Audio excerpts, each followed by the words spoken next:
36 জন বাকি আছে আর আমরা এই হুইলটাকে ঘোরাবো যতক্ষণ না 16 জন এলিমিনেট হয়ে যাচ্ছে, যাতে শেষ 20 জনকে আমরা পেয়ে যাই।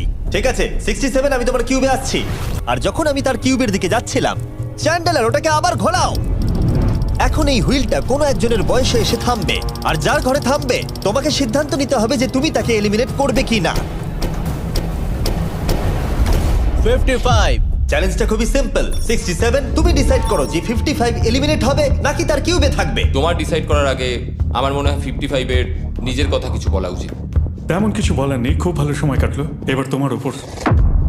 আপনি কি ওকে এলিমিনেট না। করার কথা কিছু জিজ্ঞেস করবেন না? না, কারণ আমি ওর জায়গায় থাকলে আমিও এটাই করতাম। ও তোমাকে এলিমিনেট করার সুযোগ দিচ্ছে। ওর যা ইচ্ছা করুক। ওয়াও, ঠিক আছে। কাউকে তো বেরোতেই হবে। তাহলে তুমি কি তাকে এলিমিনেট করতে চাইছো? হ্যাঁ। ঠিক আছে, ও ডিসিশন নিয়ে নিয়েছে। ঠিক আছে। ক্ষমা করে দেবেন স্যার।